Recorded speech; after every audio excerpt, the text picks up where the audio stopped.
এটা 763 নম্বর আন্তনগর চিত্রা, যেটা খুলনা থেকে ঢাকায় চলাচল করে।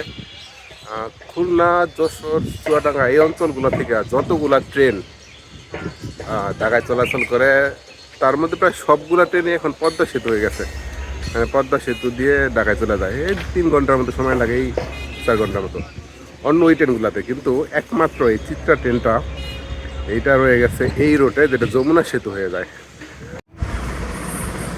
মেহেরপুরের গাংনী এমডি ফিজের বাসা থেকে সকাল 10টা সাড়ে 10টার দিকে বেরিয়ে পড়ি, কারণ 12টার আগে পৌঁছতে হবে আলমডাঙ্গায়। আলমডাঙ্গা থেকে ট্রেন ধরব।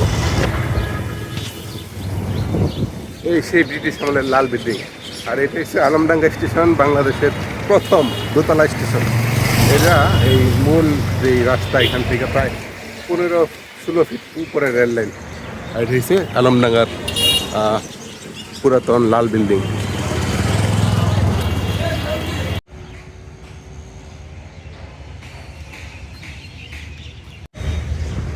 আচ্ছা, আলমডাঙ্গা স্টেশন থেকে আজকে চিত্রা ট্রেনে ঢাকা যাব। পাবনা যমুনা সেতু হয়ে যায়, আজকে সেই ট্রেনে যাত্রা শুরু করবো। আর আছি এখন আলমডাঙ্গা স্টেশনে। আর আলমডাঙ্গা স্টেশন বাংলাদেশের প্রথম দোতলা স্টেশন। এটার একটা কারণ আছে। এই স্টেশনটা রেল লাইনটা মূল ভূমি থেকে বা রাস্তা থেকে প্রায় 16-17 ফিট উঁচায়। তখন যে স্টেশনটা করছিল না, ওই স্টেশনটা ওই মাটি থেকে প্রায় দোতলা করতে গেছিলো। এই জন্য সেটা তো 1800 শতকের শেষের দিকের কথা।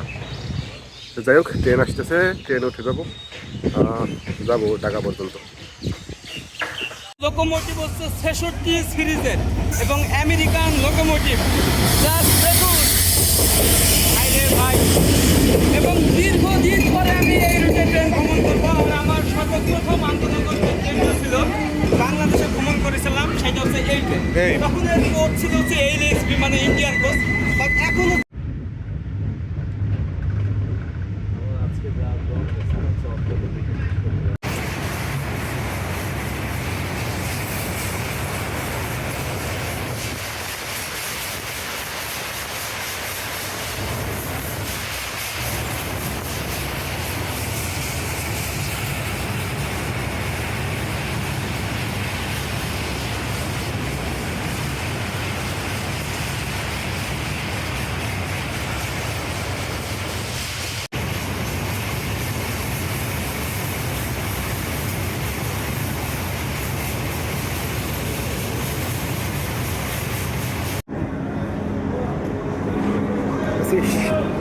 ঈশ্বরদী স্টেশন। ঈশ্বরদী স্টেশন বাংলাদেশের সবচেয়ে বড় রেলওয়ে স্টেশন। মনে হয় না কমলাপুরের পরে সম্ভবত, তাইলে এটা পশ্চিমাঞ্চলের সবচেয়ে বড় স্টেশন। আর এই পাশে চিত্রা একটা দাঁড়িয়ে আছে,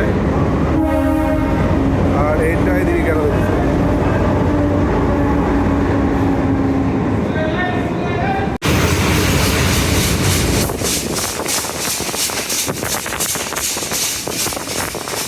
আমরা বড়াল ব্রিজ আসলাম ভোর 2:30টার।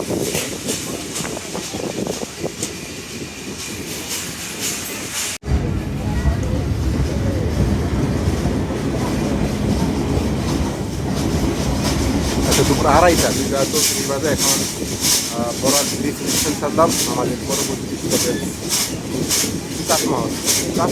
লাহারি মহল জানি না, এটা অনেক চলা হয় না, তো এটা চলে গেছি কতগুলো আছে। তাজমহল, এটা আপনার স্টেশন পরে আর যে সিরাজগঞ্জের তাজমহল। আর মাঝখানে আছে পাশাপাশি